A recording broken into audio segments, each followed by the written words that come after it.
The human walked toward the throne with steady steps. Nari watched him carefully, already reaching out with her telepathic sense to read his intentions. But something strange happened. His mind felt different from any she had touched before. Most minds were like books she could read easily. Clear thoughts, simple emotions, obvious desires. But this human's mind was like looking into deep water. She could sense feelings at the surface, nervousness, determination, hope. But beneath that was complexity she could not untangle. His thoughts moved too quickly, connected in ways that made no sense to her. It was not that he was blocking her. His mind was simply too different to read clearly. The human stopped before the throne and bowed.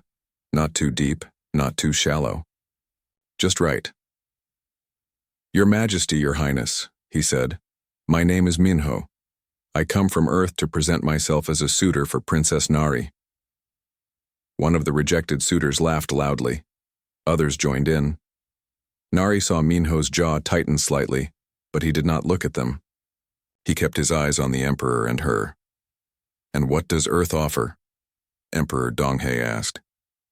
His tone was not unkind, but it was skeptical.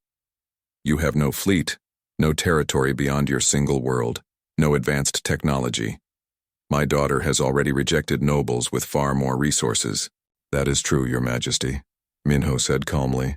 "But perhaps what your daughter seeks cannot be measured in fleets or territory." The laughter stopped. Everyone leaned forward slightly. This was unexpected. Minho turned to Nari. "Your Highness, I watched the ceremony from my ship. I saw you reject 7 powerful nobles. I do not know exactly why you rejected them, but I know you had good reasons. You are clearly someone who thinks carefully and acts with purpose." He set his small case on the floor and opened it. "I brought gifts. Not jewels or weapons. I brought pieces of my home, my people, our culture, because I believe that is what truly matters when two people consider joining their lives." The first item he pulled out was a book, an actual paper book, old-fashioned and simple. He held it carefully, like it was precious. "This is a collection of poetry written by humans over thousands of years. We write poems about love, loss, hope, pain, joy, and fear. We write them not because they are useful, but because we need to express what is in our hearts." He approached the throne and offered the book to Nari. She took it, surprised by the weight of it. The pages were thin and delicate. She opened it carefully and saw words in various languages, with translations beside them. The next gift was a small device. When Minho activated it, music filled the room. It was unlike anything Nari had heard before. There were instruments she did not recognize, creating sounds that seemed to tell a story without words. The melody was both sad and beautiful. This is called a symphony.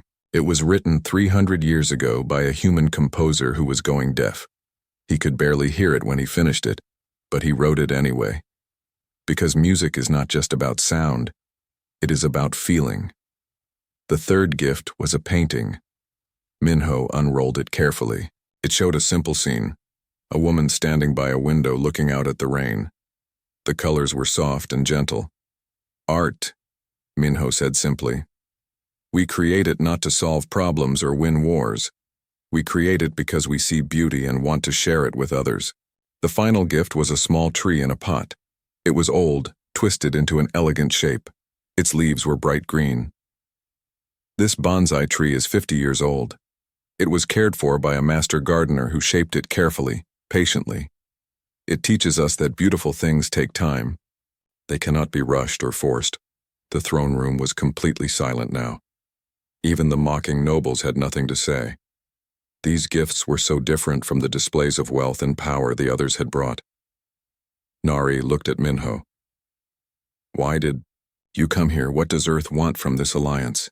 "Friendship," Minho said. "Understanding.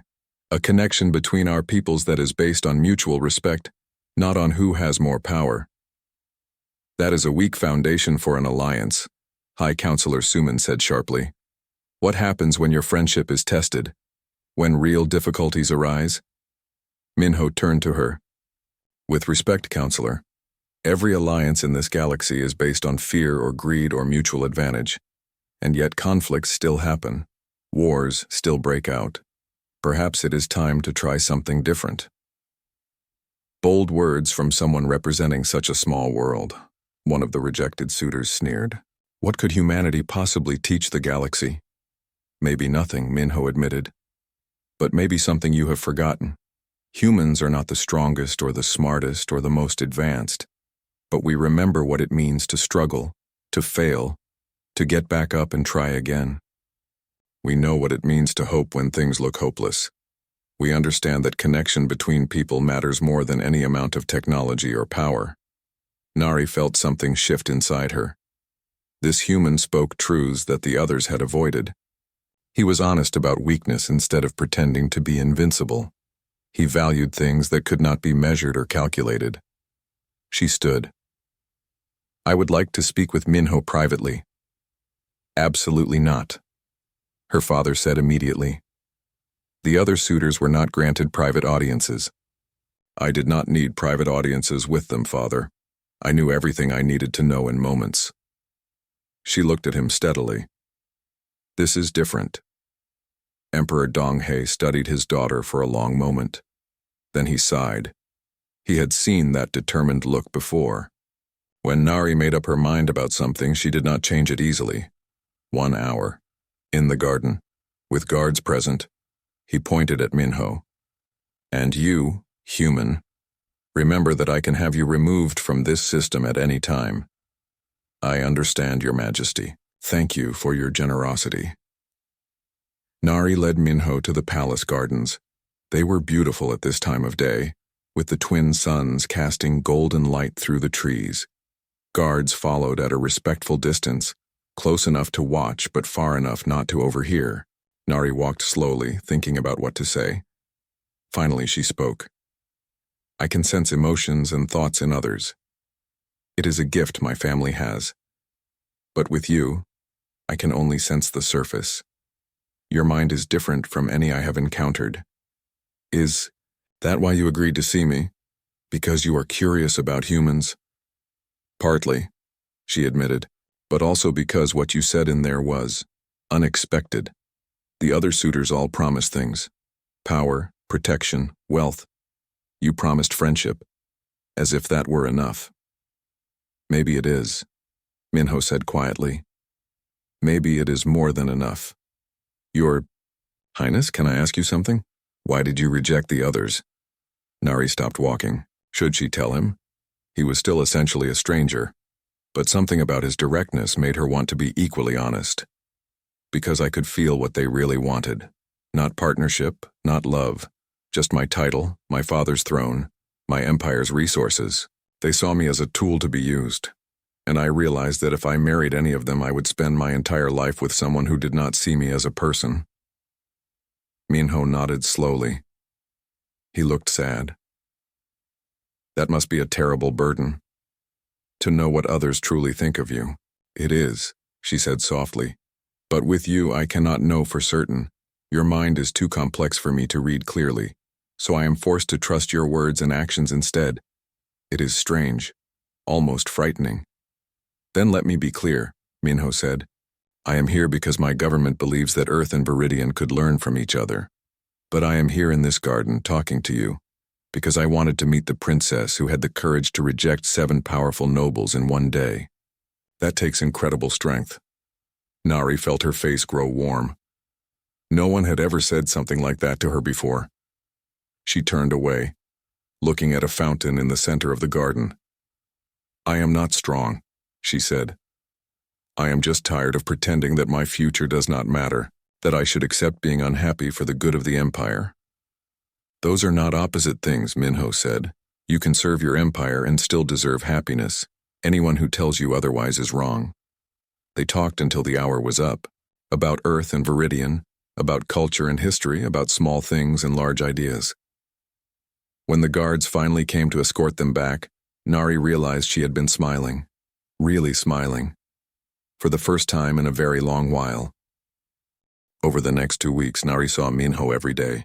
They met in the gardens, in the library, in the museum halls, always with guards nearby, always proper and formal. But their conversations grew deeper and more honest with each meeting.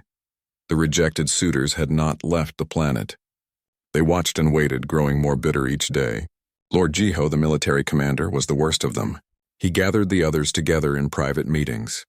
Nari did not know what they discussed, but she could sense their growing anger when she passed them in the halls. Minho did not seem to notice the hostile stares. Or if he did, he chose to ignore them. Instead, he spent his time learning about Viridian culture and sharing stories about Earth. One day, Lord Jiho confronted them in the garden. He brought several other rejected suitors with him. They surrounded Minho and Nari like predators circling prey. "Human," Jiho said, his voice cold. "You have been here for 2 weeks. You have shown us poetry and music and art. But what use are these things? How would they help the Empire?" Minho stood slowly. He was shorter than Jiho, less muscular, clearly not a warrior. "They help by reminding us what we are fighting for, what we are building.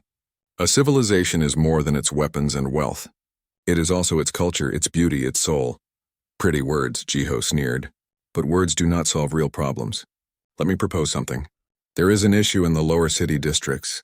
The water distribution system is failing. Thousands of people are affected. Let us both design solutions. We will see whose approach is better, practical military engineering or your human philosophy." It was a trap, Nari knew. Jiho was a brilliant engineer. He had designed defensive systems for entire planets. Minho was a diplomat, not an engineer. But before she could object, Minho nodded. "I accept your challenge," Minho said calmly. 1 week to design solutions. The Emperor and his council can judge which is better." Lord Jiho smiled. It was not a kind smile. That evening, Nari found Minho in his quarters looking at maps of the lower districts. He looked tired and worried. "You should not have accepted that challenge," she said. "Jiho is setting you up to fail. He wants to embarrass you in front of my father." "I know," Minho said. "But if I had refused, I would look like a coward. Either way, I lose respect. At least this way, I have a chance to do something useful." "What will you do?" "What humans always do. I will go look at the problem myself." The next morning, Minho traveled to the lower districts. Nari insisted on coming with him. The guards were not happy about it, but they could not refuse a princess. The lower districts were crowded and noisy. The buildings were old, the streets narrow. People looked at Nari with surprise and curiosity. A princess rarely visited this part of the city. Minho did not go to the water facilities first. Instead, he went to the markets and shops. He talked to ordinary people. He asked them about the water problems. What time of day was it worst? Which buildings were most affected? What had they tried to do about it? Nari watched him work. He was patient and respectful with everyone. He listened carefully to their answers. He treated a shopkeeper with the same courtesy he had shown the Emperor.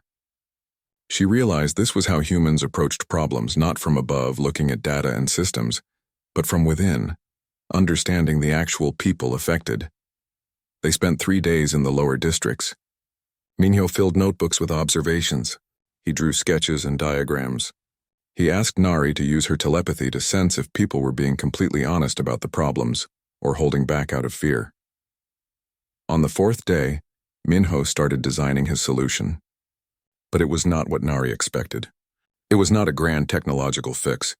It was simple, almost too simple. Meanwhile, Lord Jiho had been working in his own way. He had brought in his military engineers. They had analyzed the system with advanced sensors. They had created detailed models and simulations. On the 7th day, they both presented their solutions to the Emperor and his council. Lord Jiho went first. His presentation was impressive. He showed how the entire water system could be replaced with new advanced technology. It would be completely automated, requiring no human maintenance. It would be efficient and powerful. The cost would be significant, but it would solve the problem completely. The council members nodded approvingly. It was exactly the kind of solution they understood. Advanced, comprehensive, professional. Then Minho presented his solution. It was much simpler. He proposed installing basic filters at key points in the existing system. He showed how local residents could be trained to maintain these filters themselves. He suggested creating a water council made up of district residents who would monitor the system and report problems directly to the palace. His solution cost less than 1/10 of what Jiho had proposed. But more importantly, it gave the residents themselves control over their water system. They would not be dependent on the palace to fix problems. They could handle most issues themselves. Lord Jiho laughed. This is your solution? Basic filters? Giving untrained civilians responsibility for critical infrastructure? This is absurd. But High Counselor Suman was looking at the proposal thoughtfully. Actually, this is interesting. The water problems have existed for years because the residents felt they had no voice. They did not report issues quickly because they did not think anyone would listen. This solution changes that relationship.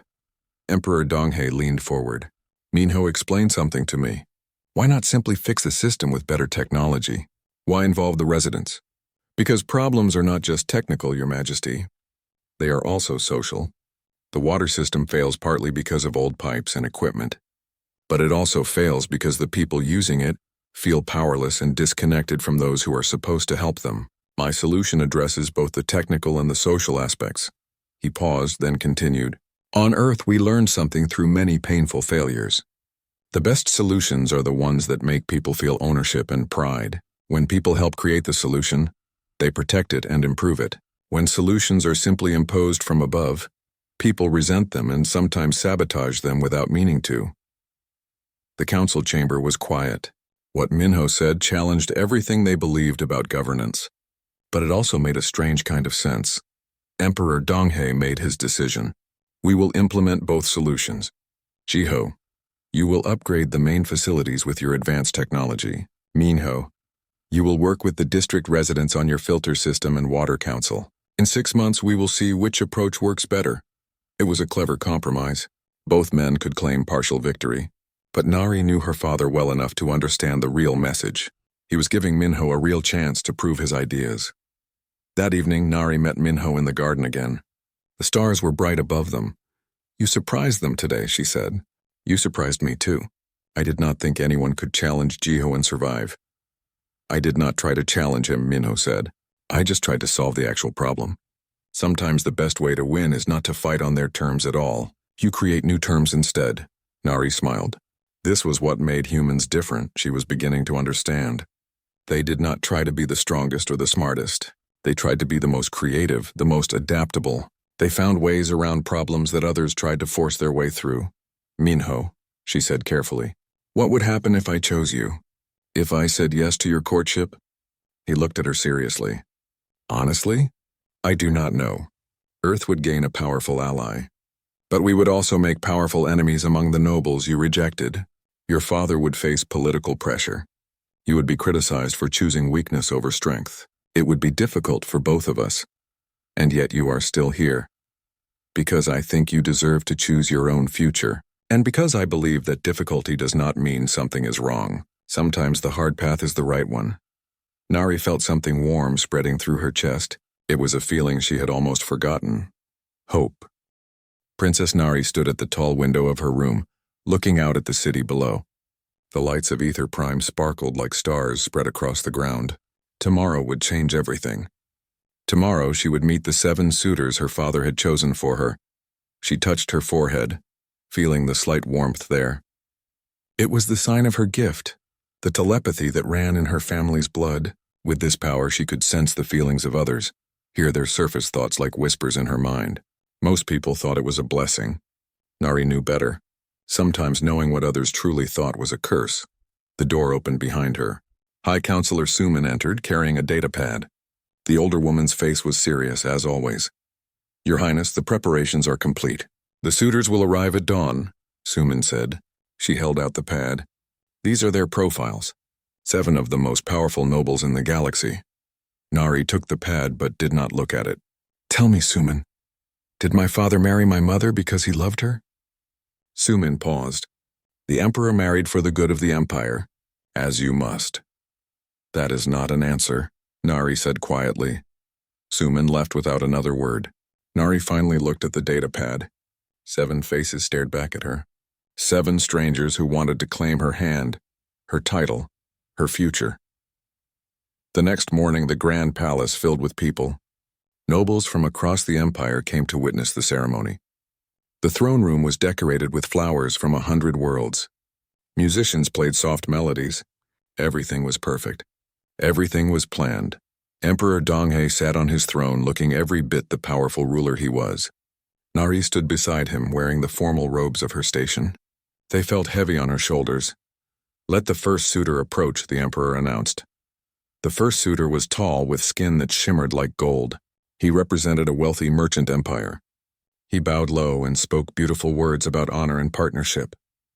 But when Nari reached out with her mind, she felt the truth. He saw her as a prize, a trophy to display. His thoughts were cold, calculating the value she would bring to his holdings. Nari smiled politely. "Thank you for your kind words. But I must decline your offer." The throne room went silent. No princess had ever rejected a suitor at the first meeting. The golden-skinned noble looked shocked, then angry. He bowed stiffly and left. The second suitor came forward. He was a military commander with many medals on his chest. He promised protection and strength. But Nari felt his ambition sharp as a knife. He was already planning how to take the throne for himself. She could see in his mind the image of her father's death, an accident he would arrange. "I must also decline," Nari said, her voice steady despite the horror of what she had seen. Her father leaned toward her.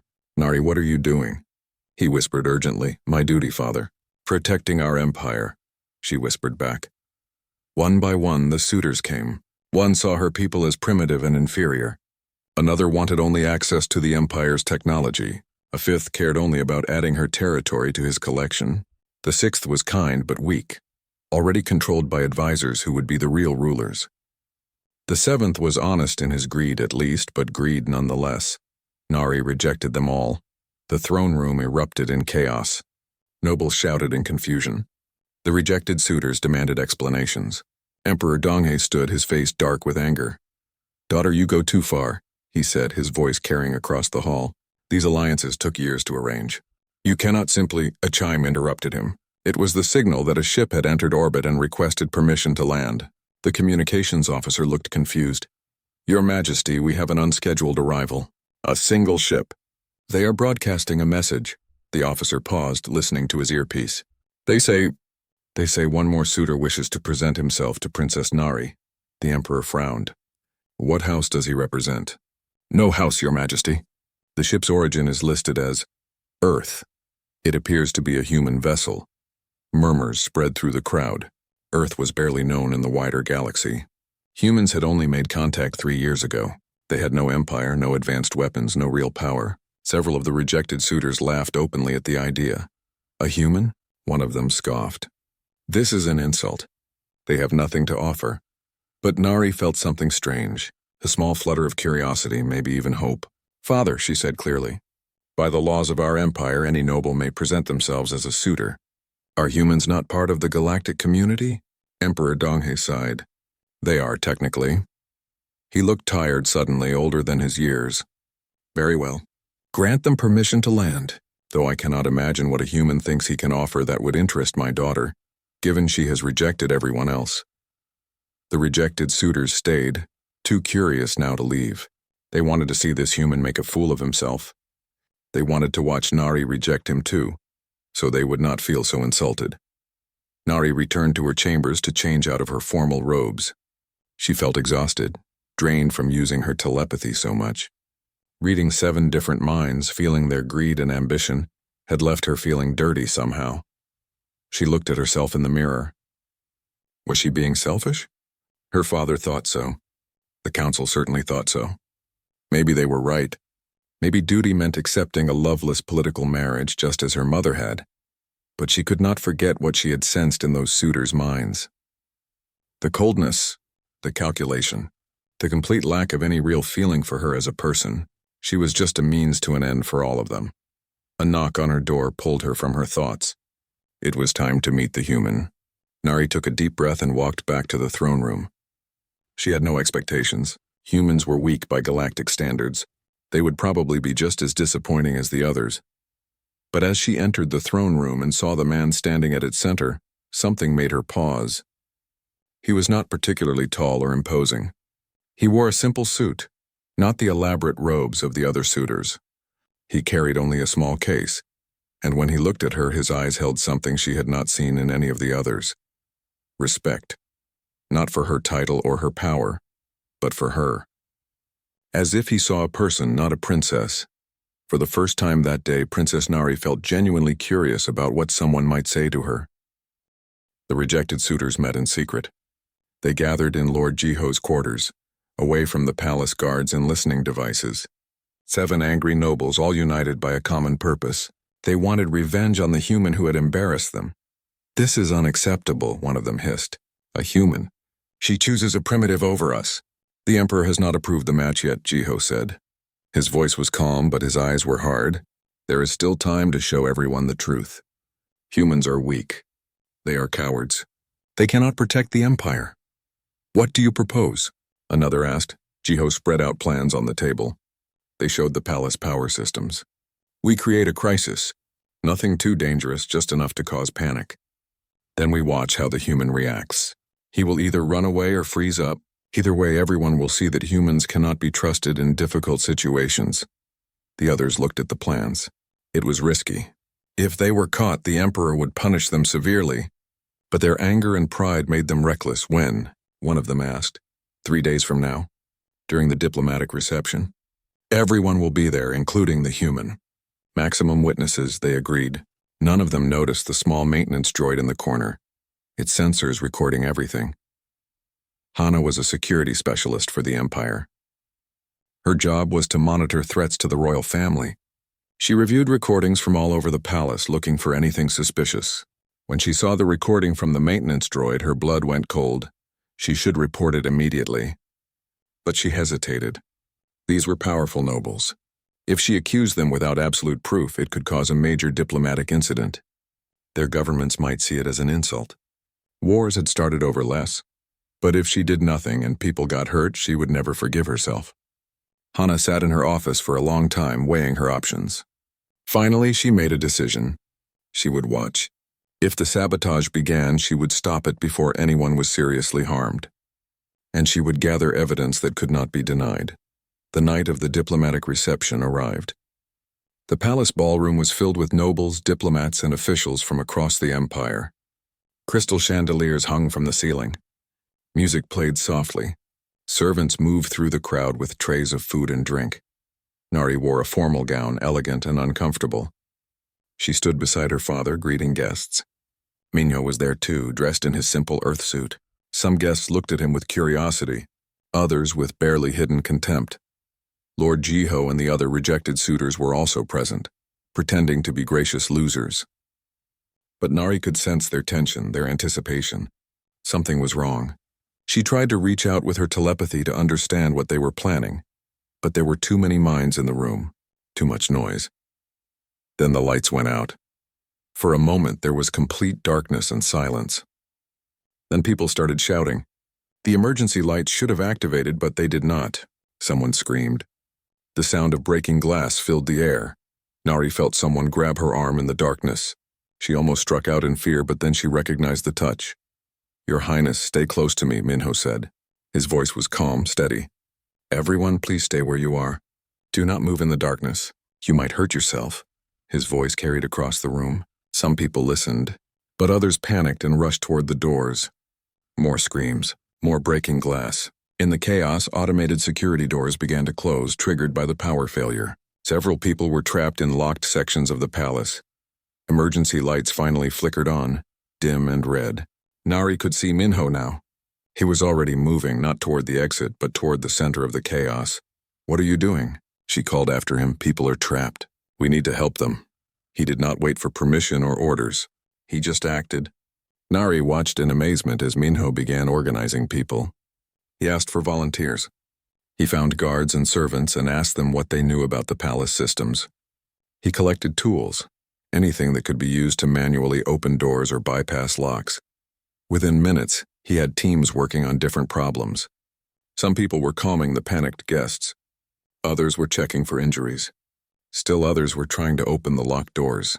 Nari joined him. If a human could be brave, so could she. Together they worked through the darkness. Minho showed her how to use basic tools to open maintenance panels. They crawled through narrow passages to reach trapped servants. At one point, they found a group of people trapped behind a security door. The automated systems had failed, and the door was sealed tight.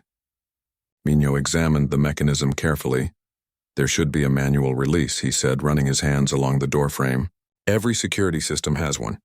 It is a basic safety feature. A guard shook his head. I have worked here for 10 years. I did not know there was a manual release. On Earth, we assume systems will fail, Minho explained, still searching. So we always build in backups. Even for the backups, his fingers found a hidden panel. Here, he pulled the panel open and found a mechanical lever inside. It took all his strength to move it, but the door slowly slid open. The trapped people rushed out, thanking him profusely. Nari looked at Minho with new eyes. He was dirty now, his suit torn in places. He was breathing hard from the effort. But his eyes were bright and alive. This was what humans were made for, she realized. Not peace and comfort, but challenge and struggle. They became more alive when things were difficult. It took 2 hours, but Minho and his teams rescued everyone who was trapped. When official emergency teams finally arrived with full power restored, they found the situation already under control. No one had been seriously hurt. Emperor Donghae found Minho sitting on the floor in a corridor, exhausted. The Emperor looked at him for a long moment. You did not have to do that, the Emperor said quietly. You could have simply evacuated with the other guests. No one would have blamed you. That is not how humans think, Your Majesty. When there is trouble, we help. It is what we do. The Emperor nodded slowly. He said nothing more, but Nari saw something shift in his expression. Respect, perhaps, or understanding. Later that night, Hana came to the Emperor with her evidence. She showed him the recording of the nobles planning the sabotage. She showed him proof that they had tampered with the power systems. The Emperor listened in silence, his face growing darker with each revelation. What do you want me to do with this? He asked finally. That is your decision, Your Majesty. I only provide you with the facts. Emperor Donghae was quiet for a long time. Then he made his choice. He would not expose the nobles publicly. That would create too much political damage. But he would meet with each of them privately. He would show them the evidence. And he would extract concessions from them, favors that would benefit the empire for years to come. The nobles would pay for their treachery, just quietly, and they would know that the emperor was aware of what they had done. That knowledge would keep them in line, but more importantly, the emperor had seen something that night. He had seen a human face a crisis with courage and creativity. He had seen his daughter work alongside that human, brave and capable. He had seen what they could accomplish together. Perhaps he thought there was wisdom in his daughter's choice after. The next morning, Princess Nari did something that had never been done before. She called an emergency session of the Imperial Council. As a princess, she technically had the right to do this, but no one had exercised that right in over 200 years. The councilors gathered in confusion. Emperor Donghae arrived looking both curious and concerned. High Counselor Sumin looked annoyed at the disruption. General Wu Jin, the military commander, seemed interested to see what the princess would do. Nari stood before them all, her heart pounding. She had spent all night preparing what she would say. Now was the moment of truth. Members of the council, she began, her voice steady. I have called you here to make a formal declaration. I wish to pursue a union with Minho of Earth. The room erupted in noise. Councilors shouted over each other. Her father stood, his face dark. This is madness, High Counselor Suman said sharply. The human government has already recalled him. Earth has shown they are not serious about this alliance.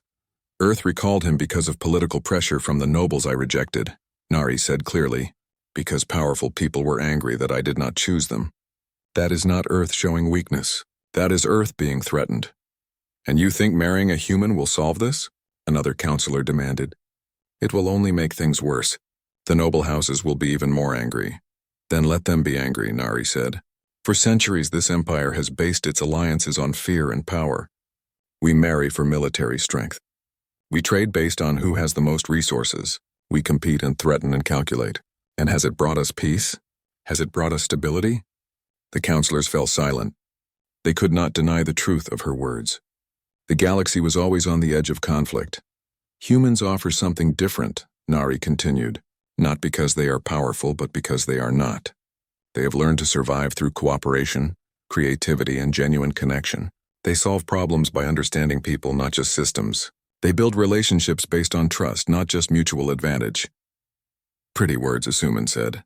But what good are these qualities in real governance? In real crises, you saw what good they are. General Wu Jin spoke up suddenly. Everyone turned to look at him. During the power failure, the human did not panic. He did not run. He organized people. He solved problems. He saved lives. I have seen professional soldiers do less in similar situations. This was unexpected. Wu Jin was known for being practical, even harsh. If he was defending Minho, others would listen. Moreover, Wu Jin continued, I have studied humans since they joined the galactic community. In war games and strategic simulations, they consistently find solutions that our best tactical computers do not predict. They think differently. That difference has value. Emperor Donghae had been silent through all of this. Now he spoke, his voice quiet but carrying weight. Nari, you know I love you. You are my daughter. But I must also think of the Empire. Tell me honestly, is this about Minho specifically? Or is this about your desire to choose for yourself? Nari met her father's eyes. Both. I will not lie to you. I have feelings for Minho. But I also genuinely believe that an alliance with Earth could change how we think about galactic politics. If we show that alliances can be based on mutual respect rather than fear, other civilizations might follow our example. That is a beautiful dream, her father said sadly. But dreams do not protect empires. Neither does fear, Nari said. Not forever. Eventually, alliances built on fear collapse. Alliances built on genuine partnership last. The emperor walked to the window looking out at his capital city. He was quiet for a long time. Everyone waited. I married your mother for political reasons, he said finally. It was arranged by my parents and the council. We were strangers on our wedding day. Over time, we learned to respect each other, to care for each other, but we never had what you are talking about. That deep connection, that partnership. He turned back to face the council. I have spent my life making hard choices for the good of the Empire. I have sacrificed much. So has my daughter. Perhaps it is time to try something different. Perhaps it is time to be brave. Your Majesty, you cannot be serious, Suman protested. I am very serious, the Emperor said. But I also am not foolish. Nari, here is my decision. You may pursue this union with Minho. However, you must first travel to Earth. You must see his world, meet his people, understand his culture completely. If after that you still believe this is right, I will not only approve your choice, I will formally establish an alliance between Viridian and Earth. Nari felt hope surge through her. I accept those conditions, but know this, her father continued. If this fails, if the union proves unwise, the consequences will fall on both of us. The council will remember that I allowed this against their advice. Choose carefully, my daughter. I will, father. I promise. Messages were sent immediately. To Earth's government explaining the Emperor's decision. To Ambassador Yuna, asking her to arrange the visit. And to Minho, telling him the news.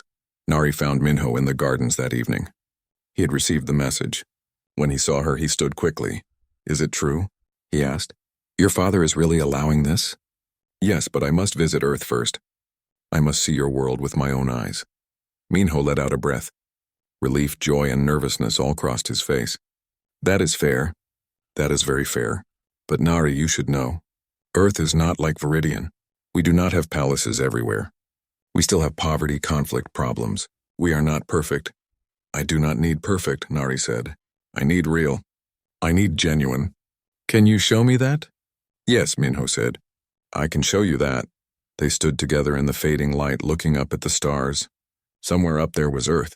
Soon Nari would see it. Soon she would understand what it meant to be human in ways that no amount of talking could teach her. She was nervous. She was excited.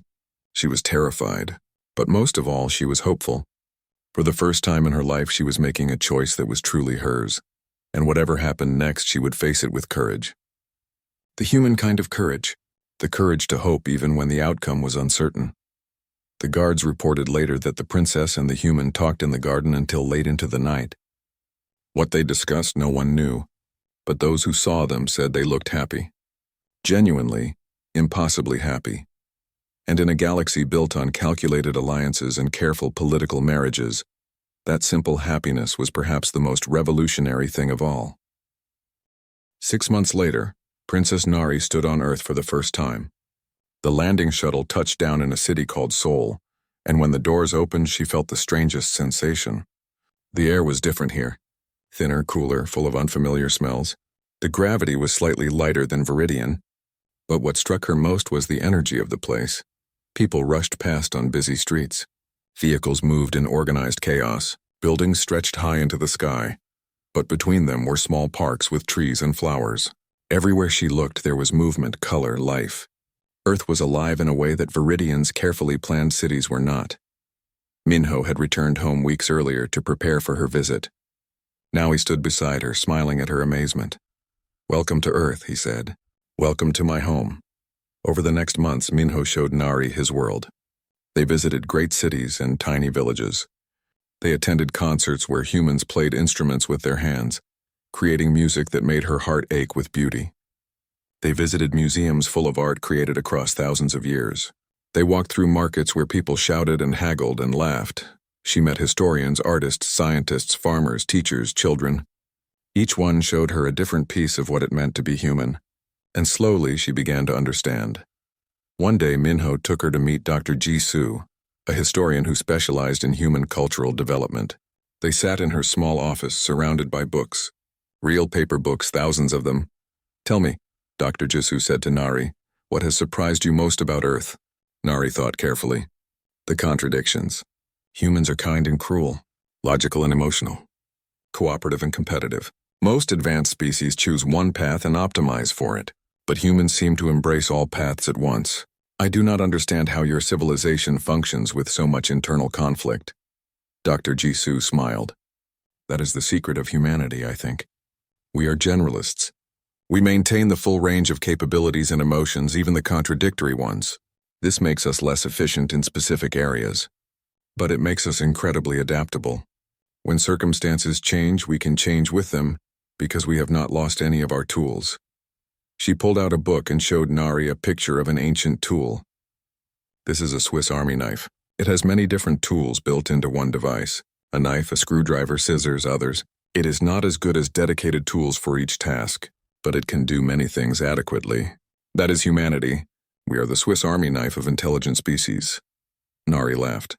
It was such a simple explanation, but it made sense. She had been trying to understand humans by comparing them to other species, but humans were not better or worse. They were different. They had made different choices about what to optimize for, and those choices had value. Another day, Minho took her to a hospital where he volunteered. Nari watched him work with patients. He was not a doctor, but he spent time talking to people who were sick or injured. He listened to their worries. He held the hands of those who were scared. He celebrated with families when someone recovered. She saw doctors who worked long hours for little thanks. Nurses who treated each patient like family. Researchers who spent years on problems that might never be solved. All of them driven not by wealth or glory, but by genuine desire to reduce suffering. On Viridian, Nari said to Minho that evening, "We have perfect medical technology. We can cure almost anything, but I have never seen our doctors care the way yours do." "Why is that?" "Because we die," Minho said simply. "Humans live short lives compared to most galactic species. We know our time is limited, so every life matters. Every moment matters. We cannot be casual about death because it is always close to us." Nari understood then. Humans' awareness of their own mortality made them value life more intensely. They built civilizations, created art, formed deep bonds, all knowing that their individual time was brief. It gave everything they did a kind of desperate beauty. The months passed quickly. Nari learned human languages, tried human foods, read human books. She danced at festivals, watched sporting events, attended religious ceremonies from different cultures. Each experience added to her understanding. One evening, Minho took her to the ocean. They stood on a beach at sunset, watching waves crash against the shore. The sky turned orange and purple and pink. It was breathtaking. "I came to Earth to understand you," Nari said quietly, "to see if my feelings were real or just curiosity about something different. But what I found was bigger than that." "What did you find?" "A reminder. The galaxy has been moving in one direction for so long, toward efficiency, logic, optimization. We have advanced technology and long lives and great power, but we have lost something along the way. We have lost the messiness and passion and creativity that makes life worth living. Humans still have that. You are what we all were once before we decided we were too advanced for emotions and art and hope." Minho took her hand. "Does that mean you have made your decision?" "Yes," Nari said. "I want this. Not just for myself, though I do love you, but for what it represents. A different path forward for the galaxy, a path that values connection over calculation. They returned to Viridian together. The journey home gave Nari time to prepare what she would say. She had to convince not just her father but the entire council that this was right. The wedding ceremony was planned for the anniversary of first contact between Earth and Viridian. It was symbolic. A year ago humans had been strangers. Now they would be family. The ceremony took place in the Grand Palace, but it was different from traditional royal weddings. Nari and Minho had insisted on blending both cultures. There were Viridian rituals and Earth customs side by side. Music from both worlds played. Foods from both planets were served. Dignitaries from across the galaxy attended. Some came out of curiosity. Others came out of political necessity. A few came because they genuinely wanted to witness something new. When it was time for vows, Nari spoke not just to Minho but to all assembled. For too long, she said, our galaxy has measured civilizations by their military might and technological advancement. We have built alliances on fear and maintained power through threat. This has given us stability, yes, but it has also given us endless tension, constant competition, and a kind of spiritual emptiness. She looked at Minho, then back at the crowd. Humanity offers us something different, not because they are powerful, but because they remember what truly matters. They value empathy, creativity, adaptability. They build relationships based on genuine connection. They face their mortality with courage and make every moment count. These are not weaknesses. These are strengths we have forgotten we need. Some of the assembled nobles looked skeptical. Others seemed thoughtful. But everyone listened. My father has taught me that true leadership means making hard choices for the future, not just the present. Today I make this choice. I choose partnership over power. I choose connection over calculation. And I invite all of you to consider that perhaps there is a better way forward for all of us. The ceremony continued. When it was done, Princess Nari was no longer just a princess. She was a bridge between two worlds, a symbol of a new kind of alliance. In the months that followed, things changed. Slowly at first, then faster. Cultural exchange programs brought humans throughout the empire. Human art appeared in Viridian galleries. Human music played in concert halls. Human books were translated and read widely. More importantly, the idea began to spread. If alliances could be based on genuine partnership rather than strategic calculation, everything changed. Some civilizations resisted, but others were curious. They sent ambassadors to Earth, wanting to understand these strange humans who had somehow won the heart of a princess. Nari and Minho became co-rulers of Viridian when Emperor Donghae eventually stepped down. They ruled differently than previous emperors. They valued input from ordinary citizens, not just nobles. They solved problems by understanding people, not just systems. They built relationships based on trust. It was not always easy. There were setbacks and failures. Some nobles never accepted the changes. Political tensions remained. But slowly, gradually, the empire became something new, something better. 1 year after the wedding, Nari stood in her private chambers looking through a telescope at Earth. The small blue planet sparkled in the darkness of space. So far away, yet so close now. Minho came to stand beside her. They looked at Earth together. Do you ever regret it? He asked. Choosing me? Taking this difficult path? Nari thought about the year that had passed. The challenges they had faced. The opposition they had overcome. The changes they had started. Never, she said. You taught me that the hardest path is sometimes the right one. That hope is worth the risk. That connection matters more than any amount of power. She turned to face him. Besides, we are not finished. We are just beginning. Tomorrow we start the conference on empathy and cultural understanding. Representatives from 20 civilizations have confirmed attendance. Can you believe that? 20 civilizations want to learn from humans about connection and empathy. Minho smiled. Humanity will be happy to teach. We have made every mistake possible in learning these lessons. We can save others some pain by sharing what we have learned. They stood together in comfortable silence. Outside, the twin suns of Viridian were setting. Inside, they were planning tomorrow. 3 days after the crisis, Nari requested a private meeting with Minho in the royal gardens. The guards kept their distance this time, giving them more privacy than usual. Perhaps they had earned it. Minho arrived looking nervous. He had cleaned up since the reception, wearing a fresh suit. But his hands were still bandaged from the work he had done opening doors and moving debris. You wanted to see me? He asked. Nari gestured to a bench. They sat together in the afternoon sunlight. For a moment, neither of them spoke. She tried to find the right words for what she wanted to say. During the power failure, she began slowly. I watched you. You did not hesitate. You did not wait for someone to tell you what to do. You just helped people. That is what anyone would do. No, she said firmly. It is not. Most of the nobles ran to safety. They protected themselves first. You ran toward the danger. Why? Minho thought about it. Because that is what humans are. We are not the strongest species. We are not the smartest. We do not have telepathy or long lives or perfect memory. But we have each other. We survive by helping each other. It is built into us at a deep level. I need to tell you something, Nari said. I can sense emotions in others, as you know. But I cannot read you clearly. Your mind is too complex, too fast, so I have had to trust what you say and what you do, not what I sense. It has been frightening. Why frightening? Because it means I could be wrong about you. You could be lying. You could be using me, and I would not know for certain. Minho nodded. That is true. But it is also how most people live, is it not? Without telepathy, I mean. We have to trust each other based on actions and words. We take risks on each other. Sometimes we get hurt.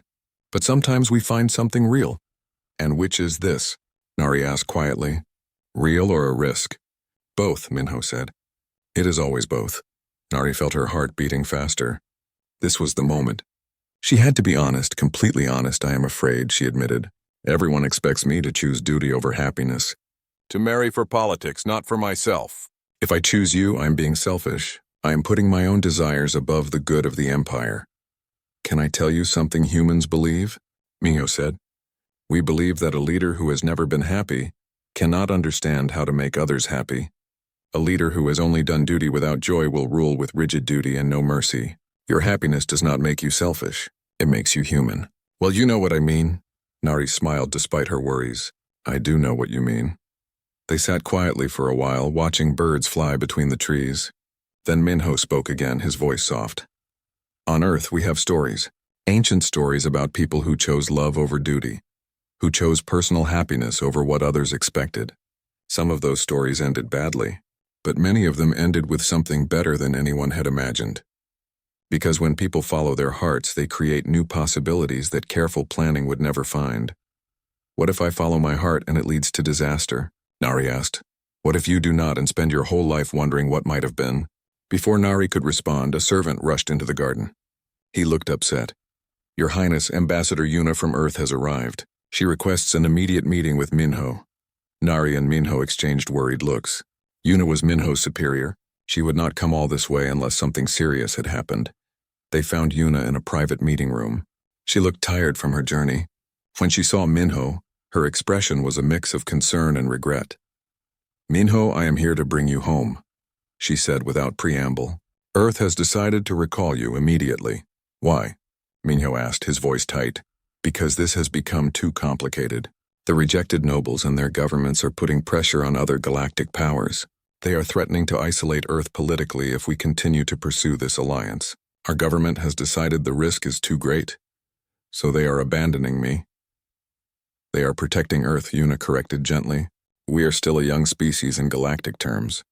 We cannot afford to make powerful enemies. I am sorry, Minho. I know this is not what you wanted. Nari felt like the ground was falling away beneath her. She looked at Minho, and for the first time she could read his emotions clearly. The complexity in his mind had simplified down to one clear feeling. Grief. How long do I have? Minho asked. 2 days. There is a transport ship waiting in orbit. I am sorry, Minho, I truly am. After Yuna left, Nari and Minho stood in the empty room. Neither knew what to say. I should go, Minho said finally. I have to pack. I have to prepare. Wait, Nari said. She grabbed his hand. We need to talk about this. There has to be a way. What way? I cannot disobey my government. And you cannot ask your father to defy the political pressure from the nobles. This is bigger than us. Then we make it about us, Nari said fiercely. We find a way. Humans are good at that, remember? Finding creative solutions. Minho looked at her, really looked at her. Then for the first time since they met, he pulled her close and kissed her. It was gentle and desperate at the same time. A first kiss and maybe a goodbye kiss all at once. When they finally pulled apart, Nari felt tears on her cheeks. She was not sure if they were hers or his or both. "I need time to think," she said. 2 days. "You said I have 2 days. What are you going to do?" "Something brave," she said. "Something crazy. Something human." That evening, Nari went to see her grandmother. Elder Yunji lived in a quiet part of the palace, away from the political chaos. She was old now. Her days as empress long past. But her mind was still sharp. Nari told her everything. About Minho, about her feelings, about the impossible choice she faced. Yunji listened without interrupting. "When I was your age," Yunji said finally, "I loved someone. Not your grandfather. Someone else. Someone inappropriate for an empress. My advisors told me duty came first, so I sent him away. I married your grandfather. We had a good life together. We respected each other. We raised your father well." She paused, looking out the window at the stars. "But I have spent 50 years wondering what might have been, wondering if I made the right choice. The empire survived. It always does. But I lost something I can never get back. A chance at real happiness, and what should I do?" Nari asked. "I cannot tell you that. But I can tell you this. The empire will survive whatever you choose. It survived before you were born. It will survive after you are gone. The question is, can you survive a lifetime of regret? Because that is the real choice you are making." Nari left her grandmother's chambers with a heavy heart but a clear mind. She knew what she had to do. It would be difficult. It would cause problems. But it was the right thing. The brave thing, the human thing,